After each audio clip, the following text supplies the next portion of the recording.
Boa tarde, pessoal. Então, hoje é a nossa última aula do curso de aritmética, aula número 12. A gente vai fazer essa pequena introdução à criptografia RSA. A gente vai falar sobre alguns modelos de criptografia que, enfim, antecederam, digamos assim, a criptografia RSA. E aí a gente chega na criptografia RSA em que a gente vê aplicações aí do que a gente estudou durante o curso. Tá bom? Então, hoje é mais de curiosidade, não vai ser conteúdo de prova, mas vai ser legal para vocês conhecerem esses itens. Bom, então, lá no muito tempo atrás, a intenção era enviar mensagens de forma que, se houvesse alguma pessoa intrusa querendo ter acesso a essa mensagem, que mesmo que essa pessoa conseguisse interceptar a mensagem, que ela não conseguisse decifrar a mensagem. Certo? Então, esse é um dos interesses de formas criptográficas em geral. Então, o meu objetivo eu quero enviar uma mensagem para alguém e, naturalmente, eu não vou escrever exatamente a mensagem em língua portuguesa ou qualquer coisa que seja, porque se, de repente, alguém que eu não esteja interessado em interceptar minha mensagem, eu não quero que ela tenha acesso ao conteúdo da mensagem propriamente dito, tá bom? Então, lá nas os primeiros registros aí que a gente tem, é uma cifra chamada cifra de César, e a ideia era que uma mensagem fosse enviada, e, bom, lá a ideia era fazer uma associação entre duas letras do alfabeto, certo? Então, para cada letra do alfabeto, você associava uma outra, e assim por diante, certo? Então, eu coloquei aqui um exemplo, é claro que se a gente recebe essa mensagem, inicialmente a gente não tem muita ideia do que isso significa, na língua portuguesa essa palavra não existe, e imagino que em outras línguas também não. Então, a ideia era realmente essa. Então, eu envio essa mensagem, eu quero que chegue numa pessoa X, e se as pessoas intermediárias acabarem recebendo essa mensagem, elas vão ler algo que não faz tanto sentido assim. E claro, com o passar do tempo, as pessoas começaram a perceber que as mensagens estavam é, codificadas, né, digamos assim. Então, vocês têm ideia do que eu quis escrever com essa palavra? Não. Então, assim, tem até um jogo aí, só não vou me lembrar o nome agora, mas há um jogo em que existe uma mensagem que tem que ser descoberta, assim, um dos episódios do jogo, né? Aqueles jogos que você tira uma carta e aí você tem que jogar aquela carta, alguma coisa assim. E você tem que entender exatamente qual é a situação e tudo mais. E, e nesse jogo aparece uma das cartas com a história, e aí existe uma frase codificada, mais ou menos seguindo essa ideia do que eu trouxe para vocês. Então, aqui, o meu objetivo era enviar a palavra Profumate para vocês. Certo? Para vocês, assim, né? Para quem eu quisesse enviar. E aí eu optei por escrever dessa forma. Eu quero que vocês percebam que, nesse caso específico, o que está acontecendo é eu fazer uma substituição, simplesmente. Certo? Então, a palavra, o que eu estou fazendo é pegando a letra que eu quero enviar e pulando duas letras para frente. Então, o meu P virou um R, certo? O meu R virou um T, certo? O meu O virou um Q, certo? Eu estou sempre pulando duas letras para frente, então P, Q, R, né? R, S, T, O, P, Q. O meu F virou um H, F, G, H. O meu M virou um O, M, N, O. O meu A virou um C, para fumar. E o T virou T, U, V, né? Virou V. Então, esse era o meu objetivo inicial, certo?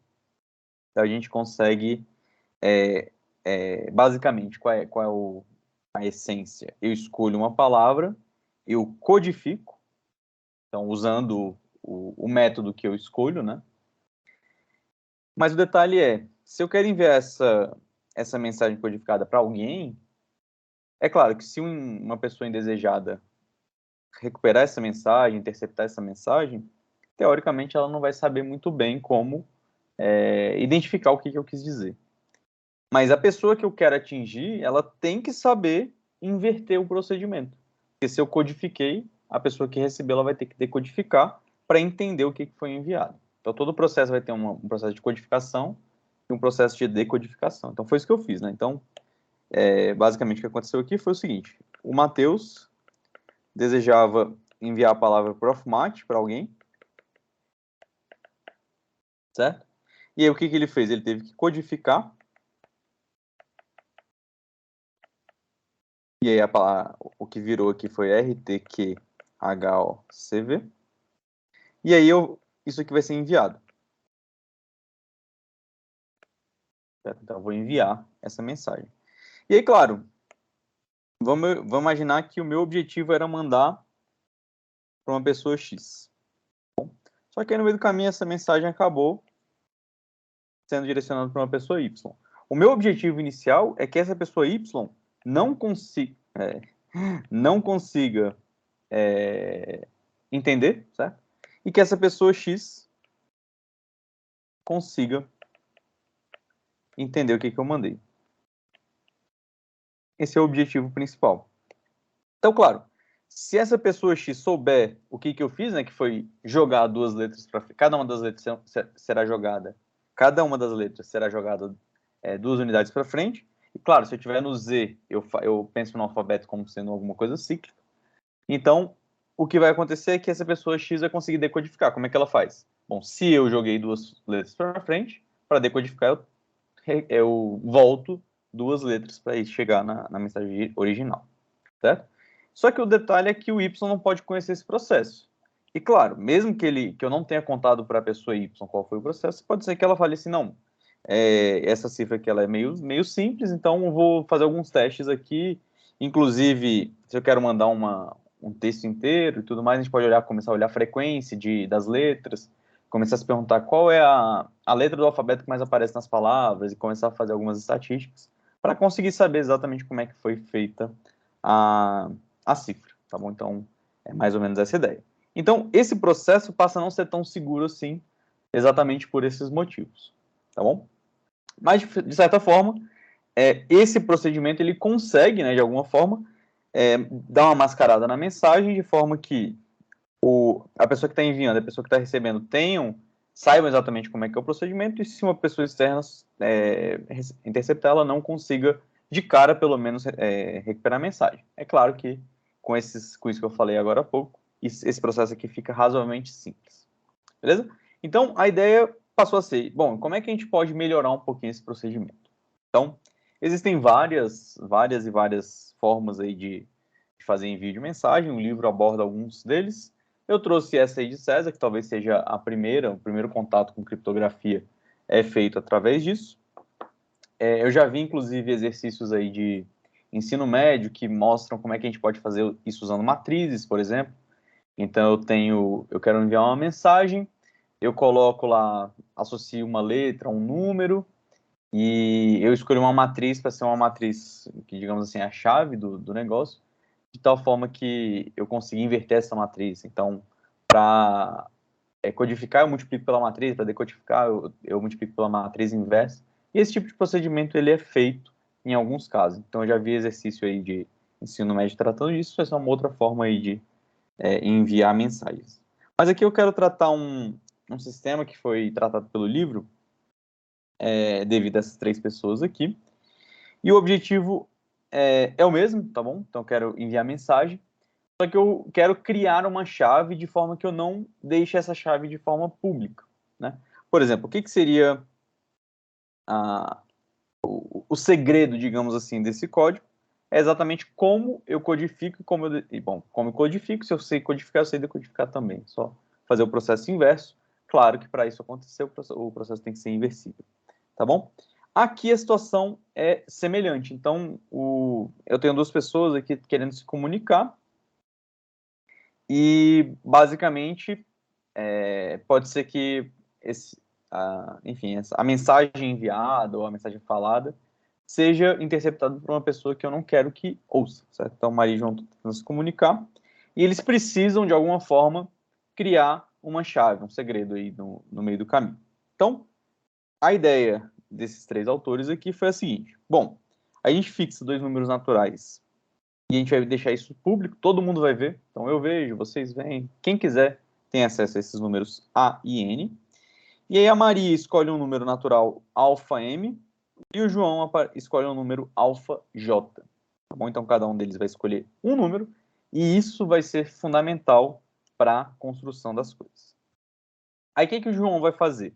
Para que os dois saibam qual é o segredo, o João vai fazer um envio para Maria e Maria vai fazer um envio para o João. Não da mensagem, mas para eles saberem qual vai ser a chave secreta aí do código entre os dois. Então, a situação aqui vai ser a seguinte. O João vai enviar para Maria um número que eu vou chamar de beta J, certo? Esse beta J, ele obrigatoriamente tem que ser um número menor do que N, em que N é esse número aqui que está público, tá bom? E esse beta J vai ser calculado da seguinte forma. O meu beta J vai ser congruente a A, que é um número público, né? O A está público, elevado a alfa J. Isso olhado o módulo N. Tá bom? Então, o João vai fazer simplesmente o envio do número beta J, que tem essa propriedade.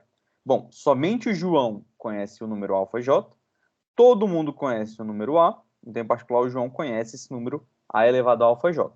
O que ele vai enviar para Maria? O beta J. Então, a Maria vai ter conhecimento agora do beta J. Então, Maria vai conhecer beta J. Tá bom? E mais ainda, né? Se alguém interceptar esse beta J que foi enviado de João para Maria, se tiver um invasor aqui no meio do caminho, esse invasor vai conhecer. Então, assim, a gente pode pensar que esse número beta J, ele é um número público. Todo mundo conhece esse número beta J. E de forma completamente análoga, a Maria vai pensar num número beta M, que é menor do que N, e ela vai calcular quanto vale o número A elevado ao alfa M. Certo?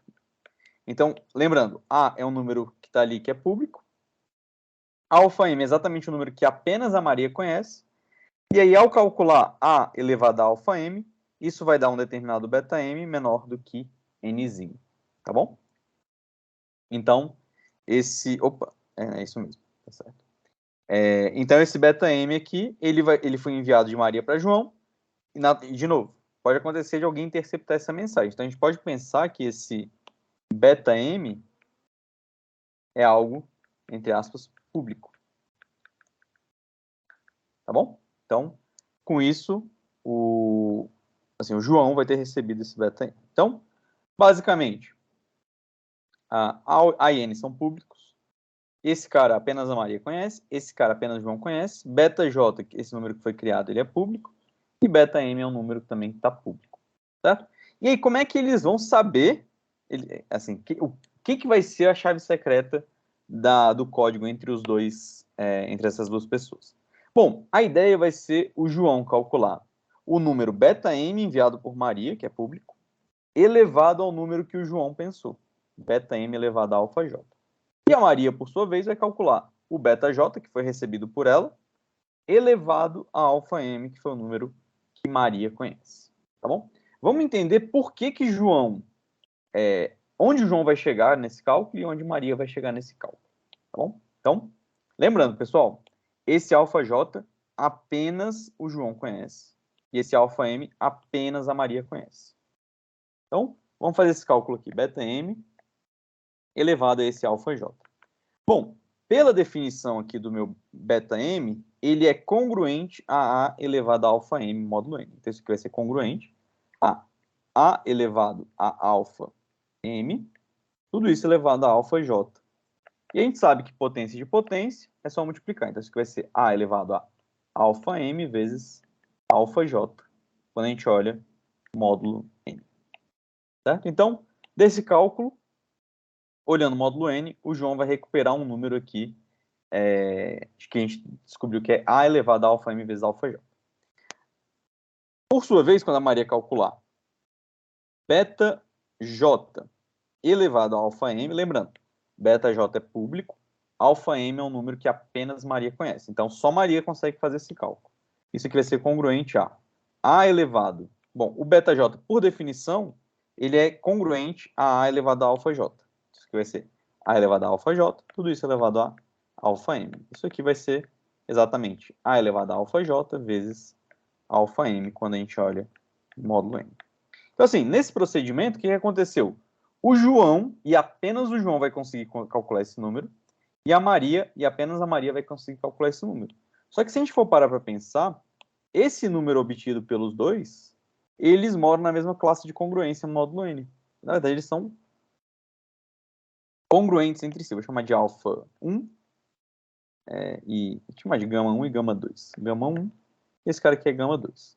Pode ser que eles não sejam exatamente o mesmo número, mas, como a gente sabe que alfa 1 é congruente a alfa 2 módulo n, então basta tomar gama como sendo um cara que é tanto congruente a gama 1 quanto congruente a gama 2, olhando o módulo n, com esse gama sendo um número positivo e menor do que n. Certo? E aí, o que aconteceu? Apenas João soube calcular isso, apenas Maria soube calcular isso, e eles chegaram no mesmo resultado olhado o módulo n. Então, ambos vão conhecer esse número gama. Então, esse gama aqui é o que a gente vai chamar de chave secreta dessa comunicação. Então, assim, uma ideia que a gente pode fazer é começar a misturar, né, essas duas coisas. Então, eu crio, sei lá, 500 mil cifras de César. Escolho esse número aqui grande o suficiente para que contemple essas 500 mil cifras. Nem sei se vão existir 500 mil cifras, estou chutando um número. Então, esse número gama aqui pode ser a cifra associada. Tipo, eu tenho, sei lá, 500 cifras. O gama deu 499, eu vou na cifra número 499, e toda vez que eu for mandar uma mensagem, eu codifico via essa cifra. Essa seria uma das ideias em que esse gama atuaria, tá bom? E percebam que, mesmo que o público conheça AN, beta-J e beta-M, se esses números aqui forem grandes o suficiente, calcular quem é esse gama pode ser bastante complicado para o invasor, certo? Porque, afinal de contas, ele teria que calcular o beta-J ele tem, mas ele teria que ficar chutando quem é alfa-M. A gente não sabe se o alfa-M é 1, 2, 3, 4, 10, 15. Apenas a Maria sabe quem é esse alfa-M. Beleza? A gente vai dar uma pausa. Ok, pessoal? Então, estamos prontos para a próxima parte da aula. A gente vai falar sobre a criptografia RSA. Esse nome RSA é dedicado a essas três pessoas que contribuíram com o processo, criaram o processo. E a ideia desse procedimento era melhorar, em algum sentido, o que tinha de processos de criptografia anteriores. Então, a ideia aqui parte de algumas coisas teóricas, a gente vai, inclusive, explorar durante esse pedaço, e existem alguns fatores aí que são importantíssimos no processo. Então, o que a gente tem de coisas que estão públicas e coisas que não estão públicas? Então, eu quero enviar uma mensagem, aquela história toda, e o meu objetivo é fazer isso de forma segura, de forma que o receptor da mensagem consiga decifrar a mensagem, e se tiver alguém tentando interceptar, que não consiga fazer esse procedimento. A situação aqui é a seguinte: eu tenho dois primos grandes, entre aspas grandes, certo? Eles têm que ser, quanto maiores, melhor. E a partir desses dois números primos, eu construo o produto entre os dois. Tá bom? E claro, se eu pegar, por exemplo, o P igual a 2, é claro que ele não é grande, mas enfim. Se eu pegar o P igual a 2, eu consigo, na hora, falar quem é N.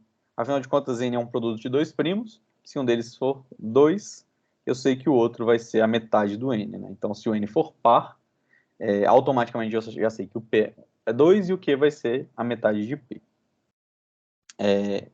Desculpa, a metade de N. Tá bom? Então, por isso que o P e o Q tem que ser grandes. Quanto maiores forem esses números, maior vai ser o N.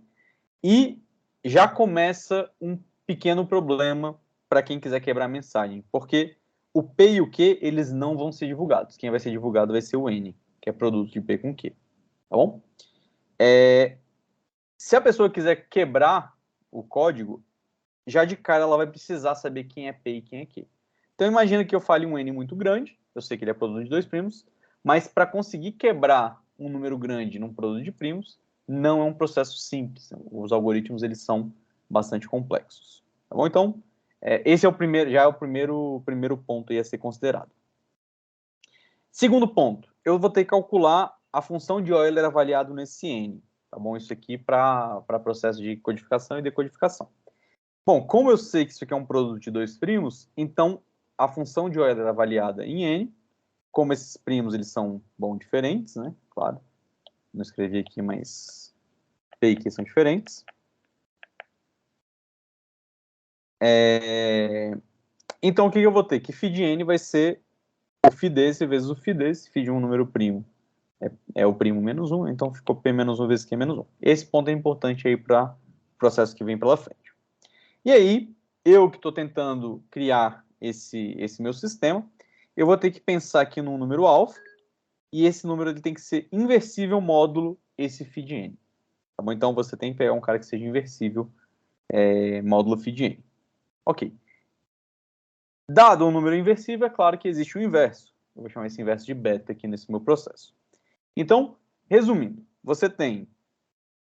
você escolhe, você que está criando o sistema, você vai escolher P e Q, e você vai divulgar para o público quem é N. O que é N? É o produto de P com P. Então, eu peguei lá o P igual a 3 e o Q igual a 5. Aí eu vou divulgar para o público o número 15. É óbvio que nesse caso o N ficou muito simples, né? 15 eu sei que é o produto de 3 com 5, eu conseguiria recuperar P e Q. Mas à medida que esse N for ficando cada vez maior, ou seja, quando P e Q foram cada vez maiores, esse N vai ficar bem difícil de fornecer informação sobre P e sobre Q. Porque basicamente teria que fatorar N, fatoração é um procedimento que não é trivial de ser feito, mesmo computacionalmente. Ok, segundo ponto. O alfa, que eu pensei lá, que é um elemento inversível módulo φ de N, ele também é público.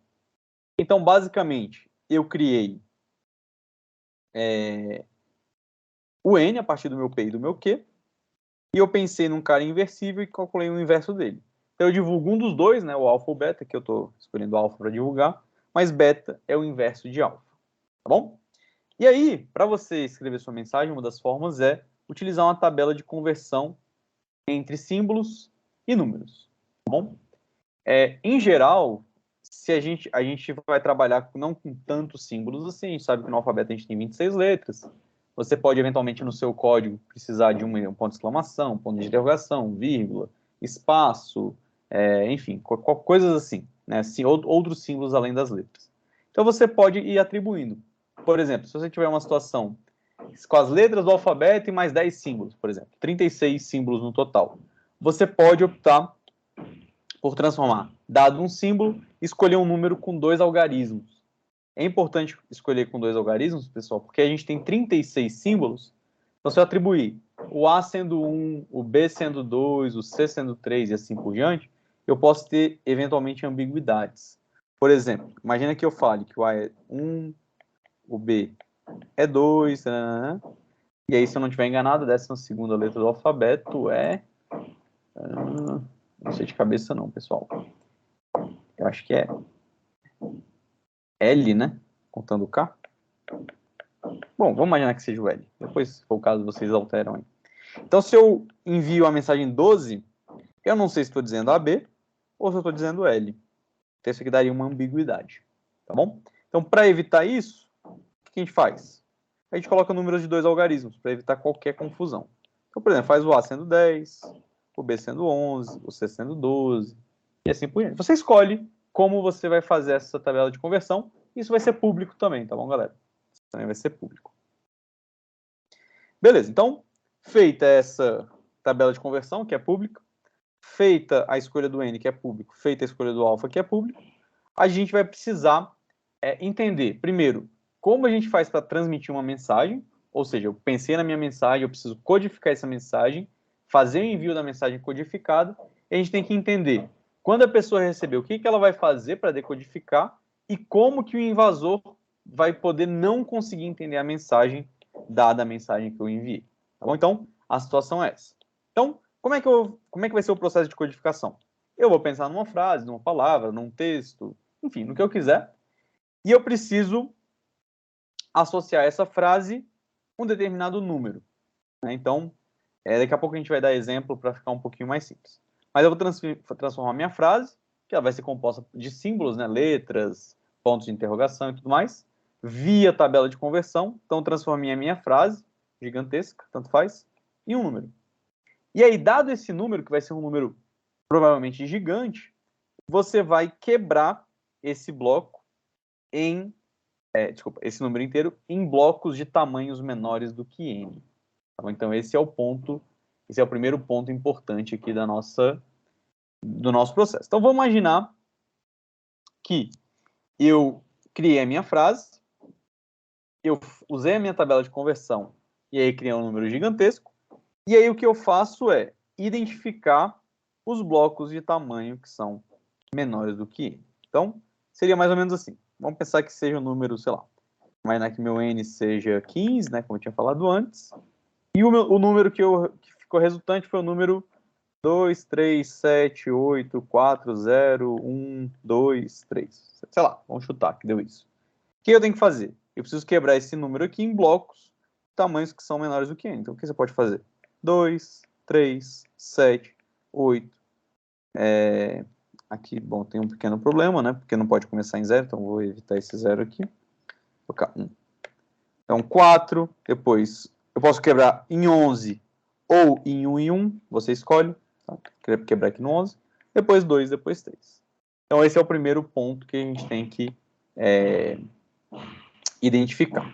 Tá bom? Então, já já a gente faz um exemplo prático aí para ver como é que funciona isso aí. De qualquer forma, o ponto importante é que eu vou ter um bloco que eu vou chamar de B1, um bloco que eu vou chamar de B2, um bloco que eu vou chamar de B3, sendo todos esses blocos números, tá bom? E todos esses números são menores do que n, tá bom? E aí, o que a gente tem que fazer? Então, lembrando, tinha uma frase, criei um número, e a partir do número eu criei esses blocos aqui, em que cada bloco é um número aí com alguns algarismos, mas de tal forma que cada número seja menor do que n. O que você vai fazer? Você vai para cada cada bloco B, calcule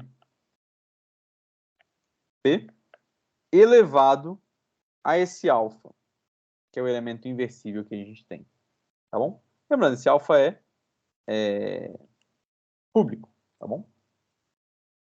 Então, eu vou calcular B elevado a alfa, e aí, bom, eu vou reduzir depois módulo n, n é aquele número que a gente pensou no começo, e eu vou chamar isso aqui de C de B, codificação de B, certo?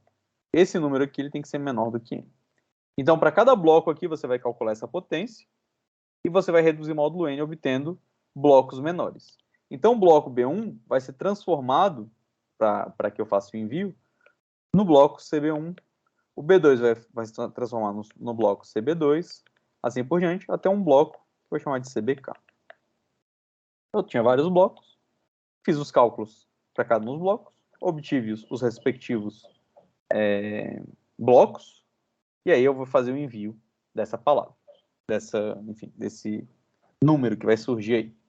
E aí, depois de fazer o envio, eu tenho que garantir que a pessoa que vai receber, ela consiga reler a mensagem. Então, lembrando, eu tinha uma frase, cheguei no número, dado o número, criei os blocos, e dados os blocos, eu fiz o meu processo de codificação e eu enviei essa mensagem. Pergunta é, como é que eu acho que eu só calculei uma coisinha errada aqui, deixa eu só fazer um ajuste. B elevado a beta, né, que a gente vai ter que calcular. B elevado a beta. Isso. Porque o alfa foi inversível, o beta foi inverso, e o alfa está público, né? Então, como eu que estou codificando... quer dizer, se eu estiver codificando, eu posso escolher beta, mas se uma pessoa quer me mandar a mensagem, ela vai ter que calcular B elevado a alfa, que é o público. Então, tá certinho. Beleza, então, calculou-se B elevado a beta para cada um dos blocos e obteve-se isso. Então, vamos imaginar que a pessoa fez todo esse procedimento e mandou uma mensagem para mim. Como é que eu vou decodificar essa mensagem? Então, a situação vai passar a ser a seguinte. Para cada bloco recebido,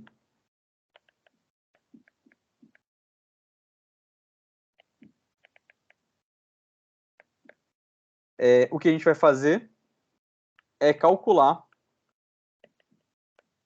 esse bloco recebido CB e eu vou elevar a potência beta. Lembrando que o beta é um elemento que eu tenho, ele está privado, e as outras pessoas não têm. Tá bom? É importante a gente perceber isso.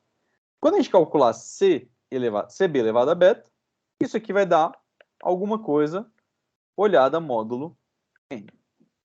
Tá bom? Agora, por que será que esse processo vai fornecer a mensagem, digamos assim, original? Bom, vamos fazer o cálculo para demonstrar esse fato. Então, quando eu olhar CB elevado a beta, eu posso pensar que CB foi construído utilizando aquela potência alfa. CB ele é congruente a B elevado a beta. Então, o CB eu posso substituir por B elevado a alfa. Tudo isso elevado a beta. Bom, potência de potência é só multiplicar. Ou seja, quando eu calculo isso, eu obtenho B elevado a alfa beta olhado módulo N. Só que tem um detalhe. Alfa e beta, eles não foram construídos ao acaso. Beta é um cara inversível, módulo φ de N, e beta, desculpa, alfa é inversível e beta é o inverso desse cara. E aí, o que eu posso garantir? Como alfa beta é congruente a 1 módulo φ de N, tá? Aqui que vai entrar a teoria. Então, o que acontece é o seguinte, que alfa beta vai poder ser escrito como sendo 1 mais J vezes φ de N para algum J. Esse J, inclusive, vai ser natural, né? Porque alfa e beta são números naturais, e aí eu posso pensar que esse cara esse J é um número natural também. E por que esse procedimento vai funcionar? Bom, quando eu calcular B elevado a alfa beta, né, pelo algoritmo da divisão, digamos assim, estou dividindo alfa beta por φ de N, a gente obteve B elevado a 1 mais J vezes φ de N. Isso aqui é igual a B vezes P elevado a φ de N. Tudo isso elevado a J. Só que, olhando o módulo N, B é congruente a B, e B elevado a φ de N vai ser congruente, pelo teorema de Euler, a 1 módulo N. Então, né, isso aqui vem pelo teorema de Euler. Se eu tenho B, um número que é primo entre si com N, então B elevado a φ de N vai ser congruente a 1 módulo N. Ou seja, conclusão disso tudo é que quando eu calcular B elevado a alfa vezes beta, isso vai ser congruente a B módulo N. Ou seja, esse cara aqui, ele é congruente a B módulo N. Ou seja, quando eu faço esse processo e eu sei, bom, B é um número menor do que N, então, olhar o resto desse número por N dá exatamente o B que tinha sido pensado lá no passado. Então, realmente, esse processo decodifica o bloco que a gente recebeu. E a gente vai fazer isso para cada bloco. Faz para o CB1, para o CB2, para o CBK, e aí você vai recuperar, usando esse procedimento, o B1, o B2, o BK. Tá bom? Então, quando a gente faz a decodificação, o que vai acontecer? O CB1 vai virar B1, o CB2 vai virar B2, e assim por diante até o CBK virou BK. E percebam, como beta é um número que somente eu conheço, somente eu vou conseguir saber fazer essa conta. Certo? Então, esse é o ponto importantíssimo aí. Certo? E aí, bom, quando eu recuperei B1, B2, BK, eu transformo isso aqui num número só, eu concateno os números, e eu vou dividindo de blocos de tamanho 2 agora. Então, se eu recebia, sei lá, 2, 3, 4, 0, 5, 6, 7, 8, por exemplo, sei lá, alguma coisa assim, vamos imaginar que eu recebi isso. Aí eu vou agrupar de 2 em 2, e aí eu faço a conversão. Isso aqui é o quê? Isso aqui é o quê? Isso aqui é o quê? Isso aqui é o quê? E aí eu vou ter a minha mensagem decodificada. Tá bom, galera? Então, essa é a principal ideia aí da criptografia RSA. E a gente está usando exatamente a teoria de congruências para fazer tanto codificação quanto decodificação e mais, para provar que o método é eficiente. Tá bom? Vamos fazer um pequeno exemplo aqui, só para a gente entender como é que é esse processo. Então, a Maria quer enviar uma palavra para o João, a palavra é profmat, e ela vai optar pelo método aí da criptografia RSA. Tá bom? Então, quais são os dados públicos? O N, que é 391, o alfa, que é 3, e o João, né, que é a pessoa que vai receber a mensagem, ele conhece o P, que é 17. Fatoral 391 é bem simples, tá, galera? Lembrando que o N naturalmente tem que ser grande, aqui é só um exemplo para a gente ver o processo acontecendo. Então, o P é 17, o Q é 23, e beta tem que ser um número que seja exatamente o inverso de 3 módulo φ de N. Como, enfim, N é produto de dois primos, isso é P menos 1 vezes Q menos 1.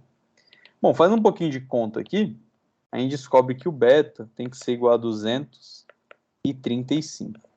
Então, o João conhece esse número, beta, que vai ser importantíssimo lá na frente, e os dados públicos são 391 e 3. Tá bom? Então, vamos lembrar que a Maria quer mandar essa palavra para o João usando esse sistema aqui. Então, o que a Maria tem que fazer? Primeira coisa, codificar. Então, codificação. Então, bom, ela tem que transformar a palavra profmat num número, usando aquela tabela de codificação. Tá bom? Então, eu vou pensar que o A é 10, o B é 11, o C é 12, o D é 13 e assim por diante. Tá bom?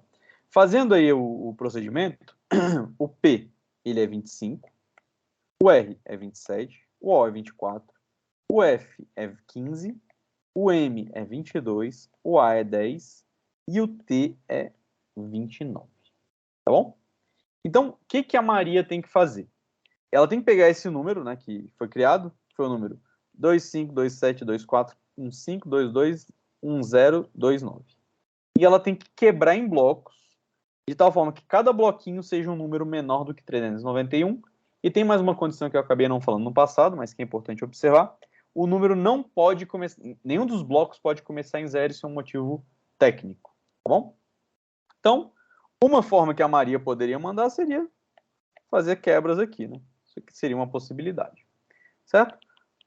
Mas ela não precisa fazer assim. Então, eu vou colocar aqui uma forma de colocar isso aqui em bloco, que seria 252, depois 72, depois 41, depois 52, depois 210, depois 29.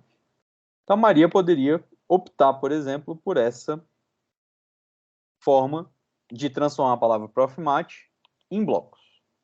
A Maria vai mandar o que? Esses blocos? Não, a Maria não vai mandar os blocos. Ela vai mandar cada um dos blocos elevado ao alfa, que é um fator conhecido. Tá bom? Então, o que a Maria tem que fazer na prática? Para cada bloco, ela calcula esse bloquinho elevado ao cubo. Então, ela tem que pegar 252 e elevar ao cubo. Ela tem que pegar o 72 e elevar ao cubo. Ela tem que pegar o 41 e elevar ao cubo. Ela tem que pegar o 52 e elevar ao cubo. O 210 e elevar ao cubo. E o 29 elevar ao cubo. E ela tem que fazer todos esses procedimentos e olhar qual o resto de divisão de cada um desses números por 391. Então, tem que olhar isso aqui, módulo 391. Então, é isso que ela tem que fazer. Bom, aí a gente tem que ter um pouquinho de paciência, né? Fazendo aí as contas. A gente percebe que isso aqui é 160, isso aqui é 234, isso aqui é 105, 239, depois 165 e finalmente 147. Bom, então, por que o cubo, pessoal? Porque a alfa é igual a 3, a alfa é coisa pública. Como a Maria quer enviar a mensagem para o João, ela tem que usar esse N aqui dentro do mod e esse 3 como sendo a potência utilizada. Tá bom? Então, a Maria transforma cada um dos blocos naquele... Bom, a codificação de 252 passa a ser 160, A codificação do 72 passa a ser 234, e assim por diante, completando todos os elementos. Então, qual vai ser a mensagem que a Maria vai enviar?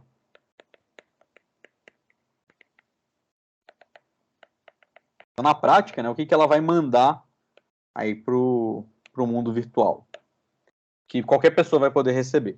160, 234, 105, 239, 165 e 147. Essas são as palavras. Desculpa. Essa é a mensagem que a Maria vai enviar para o João. E aí, ao receber essa mensagem, imagina que eu não conheça os dados. Como é que eu vou conseguir entender o que isso aqui significa? A princípio, para eu conseguir fazer isso, eu preciso obrigatoriamente desse beta e mais, né? Eu precisaria saber quem é P e quem é Q. Certo? Ok, então o que eu tenho que fazer na prática? Por que eu tenho que saber P e Q? É importante também dizer isso. Porque eu tenho que... Para eu descobrir quem é beta, eu tenho que descobrir o inverso desse número, módulo P-1 vezes Q-1. Se eu só sei quem é N, eu não sei quem é P e quem é Q. Então, naturalmente, eu não vou saber esse, não vou saber esse. Portanto, não vou saber nem inverso em relação a quem que eu vou precisar. Bom, então é importante observar isso. Ok, mas o João conhece, né? Ele conhece tanto o P quanto o Q. Então, como ele conhece P e conhece Q, ele sabe quanto é que é esse número aqui. E, portanto, ele consegue inverter o 3, que foi o que foi a público, o inverso de 3 olhado o módulo 16 vezes 22. Fazendo um pouco de conta, ele consegue descobrir que é 235. E somente ele tem essa informação. O que ele vai fazer para inverter? Ele vai pegar cada um desses números e vai elevar a 235. 235 é exatamente o beta. Então, ele teria que calcular 160 elevado a 235. Então, ele tem que fazer essa conta. E olhar módulo 391. Aqui é a mesma coisa, pega o 234 e eleva a 235. E assim por diante. Certo? Então, ele pega cada um dos números que apareceu aqui e ele vai elevar a potência 235. Quando ele fizer isso, ele vai obter, 160 elevado a 235, ele tem que fazer as contas aí. E aí a mensagem, né, que ele vai recuperar vai ser a seguinte. Aí tem que fazer as contas, tá, galera? Eu vou convidar vocês a fazer. A mensagem recebida foi a seguinte.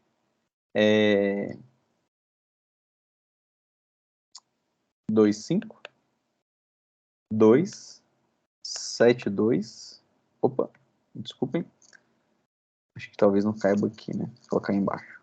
252, depois 72, depois 41, depois 52, depois 210 e finalmente 29. Claro, foi exatamente a mensagem que a Maria escreveu.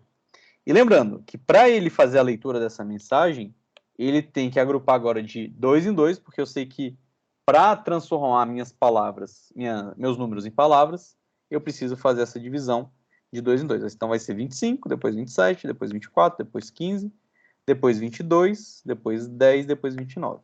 Usando a tabela de conversão, esse cara vira P, esse cara vira R, O, F, M, A, T. Então, a palavra recebida foi Profimate. Algumas observações aqui, pessoal, que são as seguintes.